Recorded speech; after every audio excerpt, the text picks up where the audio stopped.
Imagine this, you're renting out your car on Turo, you find out through the GPS tracker and the live feed that this car is being taken apart in a shady warehouse, so you call the police like many people would, only to be told that there is nothing that the police force can do because this is a civil matter. This sounds like a nightmare for every Turo host out there. In fact, I would agree it is probably one of the worst case scenarios, but it is something that is more common than you would think, and it's something that can be incredibly scary to a new Turo host or a new sharing host in general. You see, because whenever you rent out vehicles on platforms like Outdoorsy, RVshare, Turo, GetAround, HireCar, and if a guest is caught doing something to your vehicle that they should not be doing, very rarely are these things considered criminal, at least not at first.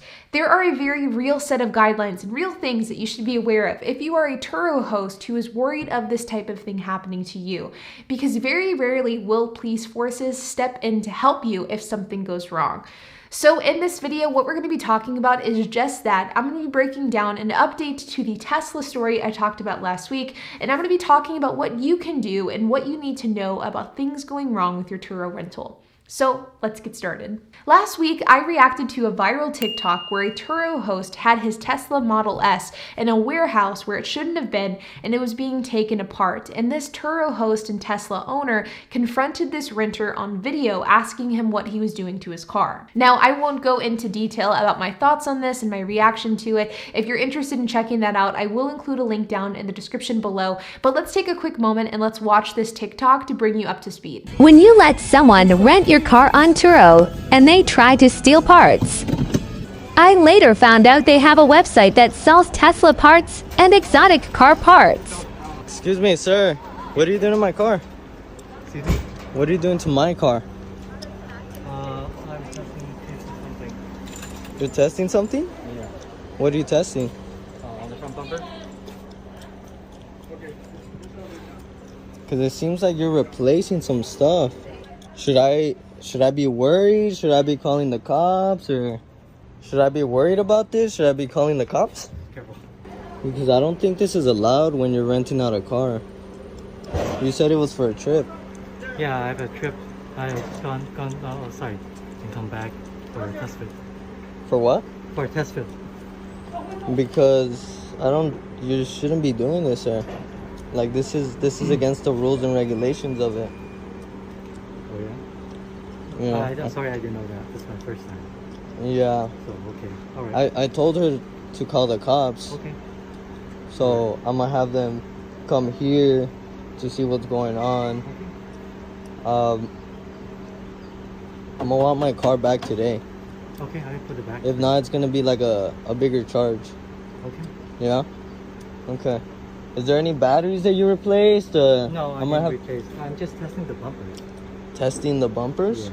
So this host saw on live feed and GPS tracking that his Tesla was in a warehouse being taken apart. At the beginning of the video, the assumption was that the car was being parts stolen off of it. By the end of the video, the assumption probably is that that wasn't what was happening, and it was in fact somebody test fitting a bumper on the Tesla. Honestly, the details of it are a little bit irrelevant. The point is that the guest was taking apart this Tesla, and he absolutely should not have been doing that. Now, all things considered, this went as well as it could have gone for the Turo host. Yeah, he found his car in pieces. He needed to confront the owner. It definitely wasn't a best case scenario, but to this specific situation, I think it went as well as it could have. The host was not in danger. He was not threatened. He was not hurt. The car was given back to him in one piece, and all is whole in the world. Though I would like to know that this exact Tesla was in an accident a few days later. Whether it's related to what this renter had done, I'm not exactly sure. After this TikTok went viral, Frank Valdez, the owner of this Tesla and the TikToker who recorded and posted the video,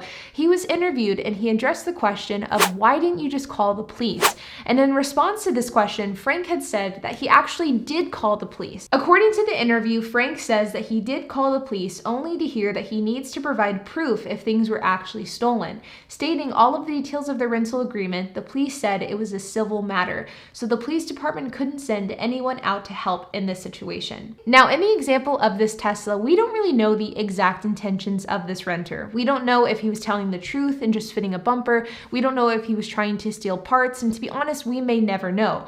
But what I think that this situation and this scenario brings to light here is the question of what happens if you are a Turo host and something does go wrong with your car. Like parts getting stolen, cars getting stolen, or in some cases, guests just simply overstaying their welcome. What happens if these things occur, and what can you as a host do in order to protect yourself? And the unfortunate answer here is, well, very little. The story of Frank Valdez and his Tesla Model 3 is a cautionary tale of what can go wrong as a Turo host. Having your car getting rented out while being told that it's being used for a road trip only to find it in a warehouse a few days later, it definitely is a shock to the system. But all things considered, I think Frank ended up being okay in this situation. The unfortunate reality is that whenever you rent your car out or your vehicle out on a peer-to-peer sharing platform like Turo, for example, there's a lot that can go wrong. And whenever it comes to the law and how the law is structured to protect hosts, well, it's a really gray area. You see, whenever parts are stolen off of a Turo car, it's really difficult to prove that those parts were stolen, because at the end of the day, on paper, you consented to this person having your car in their possession.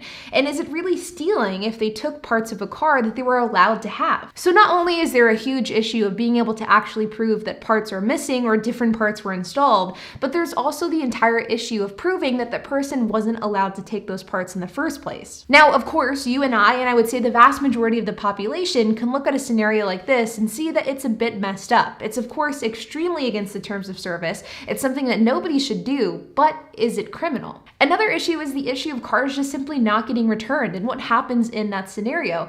This is one that I have unfortunately dealt with a number of times over the years. But whenever a car doesn't get returned from a Turo rental, you actually can't report it as stolen because technically it's not stolen. Whenever you say that a car has been stolen, that implies that that car was taken without your knowledge and without your consent. But in the case of Turo, that isn't the case because you gave the car to that person. They just simply overstayed their welcome. As far as what you can do criminally in these cases, it really depends on a state-by-state basis. In most, if not all states, you have to send out a demand letter to the renter letting them know the explicit details of the rental agreement. Then you have to wait until that gets sent to them, they've received it, and then there's a waiting period. After that waiting period has been completed, then and only then you can report the vehicle as stolen. This thought process rings true with almost anything that can go wrong with Turo. At the end of the day, if somebody steals parts, if they take apart your car, if they steal the car, if they overstay their welcome, all of these things criminally are in a very, very gray area because of the fact that with Turo, you have consented and allowed for them to have the vehicle in their possession.